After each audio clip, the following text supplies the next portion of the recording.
India के north east कोने में बसा हुआ असम सुंदरता और संस्कृति से भरा हुआ राज्य है। यहाँ के हरे भरे चाय बागानों का कोई जवाब नहीं है। इस राज्य में आपको तरह तरह के जानवर देखने को मिलेंगे, खासकर काजीरंगा नेशनल पार्क का एक सींग वाला गैंडा। असम की संस्कृति रंगीन त्योहारों, खूबसूरत कपड़ों और स्वादिष्ट खाने का मेल है, जो पुरानी परंपराओं और नए जमाने का मिश्रण है। ब्रह्मपुत्र नदी, जो तिब्बत से निकलकर असम से होकर बहती है, राज्य के लिए वरदान और अभिशाप दोनों है। इसका पानी उपजाऊ मैदानों को सींचता है, जिससे असम खेती के लिए बहुत अच्छा है। नदी की मिट्टी चावल, चाय और बाकी फसलों के लिए बहुत अच्छी है। लेकिन बारिश के मौसम में ब्रह्मपुत्र विनाश का रूप धारण कर लेती है।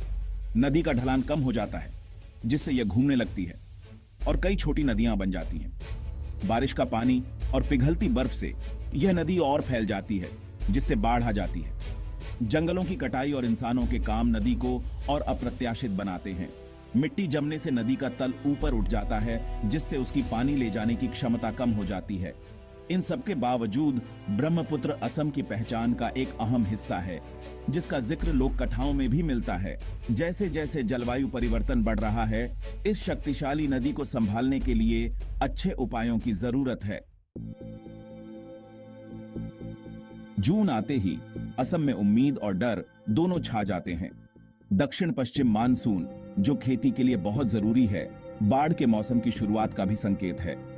काले बादल छा जाते हैं और बारिश की पहली बूंदें मिलीजुली भावनाओं के साथ आती हैं। शुरुआती बारिश तेज बारिश में बदल जाती है। बारिश का पानी और पिघलती बर्फ से नदी का जलस्तर तेजी से बढ़ता है। ब्रह्मपुत्र और उसकी सहायक नदियां उफान पर आ जाती हैं। उनका गंदा पानी किनारों के करीब आ जाता है। स्थानीय लोग चेतावनी जारी करते हैं, लेकिन पानी की भारी मात्रा अक्सर बाढ़ नियंत्रण उपायों को नाकाम कर देती है। निचले इलाके सबसे पहले प्रभावित होते हैं। पानी खेतों, सड़कों और घरों में भर जाता है। बाढ़ आने की गति बहुत तेज हो सकती है, जिससे लोगों को तैयारी करने या सुरक्षित स्थानों पर जाने का समय नहीं मिलता है। कई बार तो कुछ ही घंटों में पूरे गांव पानी में डूब जाते हैं। लंबे समय तक पानी में डूबे रहने से पानी से होने वाली बीमारियों और फसलों और घरों को नुकसान पहुंचता है। असम में हर साल आने वाली बाढ़ तबाही मचाती है, जिससे लाखों लोग प्रभावित होते हैं। ग्रामीण इलाकों में आम मिट्टी के घर अक्सर गिर जाते हैं या बह जाते हैं। ज्यादा मजबूत घरों को भी पानी में रहने से नुकसान होता है। परिवार अपना घर छोड़ देते हैं, अपने साथ बस कुछ जरूरी सामान ले जा पाते हैं। खेती, जो असम की अर्थव्यवस्था की रीढ़ है, को बहुत नुकसान होता है। फसलें पानी में डूब जाती हैं, महीनों की मेहनत बर्बाद हो जाती है। कई किसानों के लिए इसका मतलब है कि उनकी फसल तो बर्बाद होती ही है, साथ ही अगली फसल के लिए बीज भी नहीं बचते। आर्थिक नुकसान बहुत बड़ा होता है, जिससे कई परिवार कर्ज में डूब जाते हैं और उन्हें भोजन की कमी का सामना करना पड़ता है। पशुधन, जो ग्रामीण परिवारों के लिए एक और महत्वपूर्ण संपत्ति है, भी खतरे में है। बाढ़ से रोजमर्रा की जिंदगी अस्त व्यस्त हो जाती है। स्कूल बंद हो जाते हैं, बच्चों की पढ़ाई बाधित होती है, स्वास्थ्य सुविधाएं बंद हो जाती हैं, जिससे जरूरतमंद लोगों को इलाज नहीं मिल पाता है। यातायात व्यवस्था ठप हो जाती है, जिससे पूरे समुदाय अलग थलग पड़ जाते हैं। बिजली और संचार लाइनें बंद हो जाती हैं, जिससे प्रभावित क्षेत्रों का बाहरी दुनिया से संपर्क टूट जाता है। पीने के पानी के स्रोत दूषित हो जाते हैं, जिससे हैजा और टाइफाइड जैसी बीमारियां फैल जाती हैं। इसका नतीजा एक मानवीय संकट के रूप में सामने आता है, जो हर साल सामने आता है। बेहतर चेतावनी प्रणालियों के बावजूद लोग अभी भी बाढ़ के पानी में मर जाते हैं। बचे हुए लोगों पर इसका मनोवैज्ञानिक प्रभाव बहुत गहरा होता है, क्योंकि वे अपनों, घरों और आजीविका को खोने के सदमे से जूझते हैं। असम की बाढ़ के बीच लोगों के हौसले और जीत की कहानियां भी सामने आती हैं। मैंने कई बाढ़ें देखी हैं, लेकिन इस साल अलग था।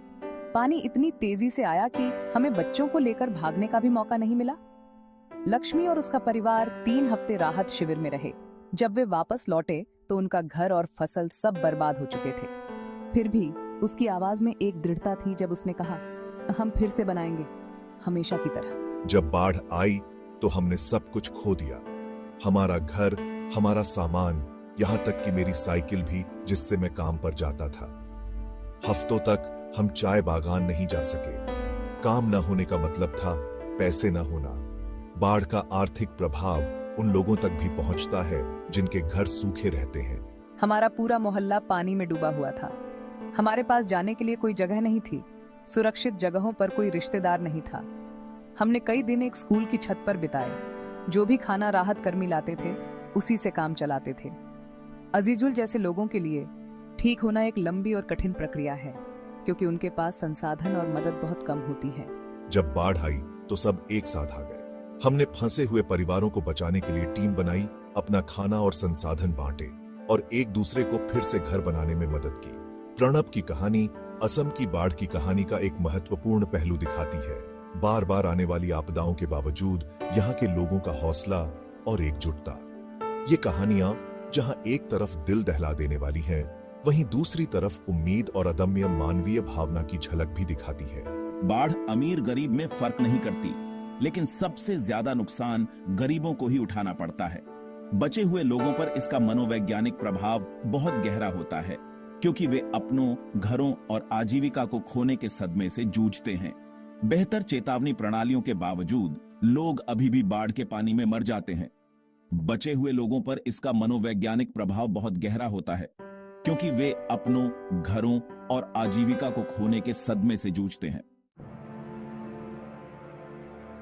जब असम में बाढ़ आती है तो राहत कर्मियों की एक पूरी फौज काम पर लग जाती है। ये गुमनाम हीरो अलग अलग क्षेत्रों से आते हैं। सरकारी अधिकारी, एनजीओ कार्यकर्ता, स्वयंसेवक और आम नागरिक भी।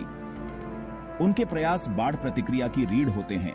अक्सर जीवन और मृत्यु के बीच का अंतर होते हैं। पहले 72 घंटे बहुत महत्वपूर्ण होते हैं। हमें अलग थलग पड़े समुदायों तक पहुंचना होता है, अक्सर नाव से या बाढ़ के पानी में तैरकर भी। ये थका देने वाला और खतरनाक काम है, लेकिन जब आप लोगों के चेहरों पर राहत देखते हैं तो यह सब सार्थक हो जाता है। प्रिया और उनकी टीम बिना रुके काम करती है। बाढ़ में फंसे लोगों तक खाना, पीने का पानी और दवाइयां पहुंचाती है। बड़े पैमाने पर बचाव और राहत कार्यों के संचालन में सरकारी एजेंसियां महत्वपूर्ण भूमिका निभाती हैं। हम पूरे मानसून सीजन में हाई अलर्ट पर रहते हैं। जब बाढ़ आती है तो हम लोगों को खतरनाक इलाकों से निकालने के लिए नाव, हेलीकॉप्टर और विशेषज्ञ टीमों को भेजते हैं। एसडीआरएफ, राष्ट्रीय आपदा प्रतिक्रिया बल, एनडीआरएफ और स्थानीय अधिकारियों के साथ मिलकर काम करता है। जहां पेशेवर राहत कर्मी राहत कार्यों का मुख्य हिस्सा होते हैं, वहीं स्थानीय स्वयंसेवकों के योगदान को नजरअंदाज नहीं किया जा सकता है। कई मामलों में पड़ोसी ही पड़ोसियों की मदद करते हैं, जो समुदाय की मजबूत नींव को दर्शाता है। असम में हर साल आने वाली बाढ़ के दूरगामी पर्यावरणीय परिणाम होते हैं। सबसे ज्यादा दिखाई देने वाला प्रभाव है मिट्टी का कटाव। बाढ़ का पानी नदी के किनारों और खेतों को काटता है, जिससे उपजाऊ मिट्टी बह जाती है। हर साल हम कटाव के कारण काफी उपजाऊ जमीन खो देते हैं। यह न केवल खेती को प्रभावित करता है, बल्कि नदी के बहाव को भी बदलता है। उपजाऊ मिट्टी के नुकसान से जमीन की उत्पादकता कम हो जाती है, जिससे किसानों के लिए लंबी अवधि की चुनौती पैदा होती है। बाढ़ का असम की समृद्ध जैव विविधता पर गहरा प्रभाव पड़ता है। जब पानी बड़े क्षेत्रों में फैलता है तो वन्यजीव ऊंची जगहों पर शरण लेने के लिए मजबूर हो जाते हैं। काजीरंगा राष्ट्रीय उद्यान, जो दुनिया के 2/3 एक सींग वाले गैंडों का घर है, को बाढ़ के मौसम में विशेष चुनौतियों का सामना करना पड़ता है। जानवर पास की पहाड़ियों पर भागने की कोशिश करते हैं। हम उन्हें शिकारियों से बचाने के लिए विशेष गलियारे बनाते हैं और लगातार गश्त करते हैं। पानी प्रदूषण बाढ़ के दौरान एक और महत्वपूर्ण पर्यावरणीय चिंता का विषय है। जैसे जैसे पानी बढ़ता है, यह सीवेज सिस्टम औद्योगिक क्षेत्रों और कृषि भूमि को जलमग्न कर देता है, जिससे दूषित पदार्थों का मिश्रण पानी में मिल जाता है। यह प्रदूषण न केवल मानव स्वास्थ्य को, बल्कि जलीय पारिस्थितिक तंत्र और कृषि उत्पादकता को भी प्रभावित करता है।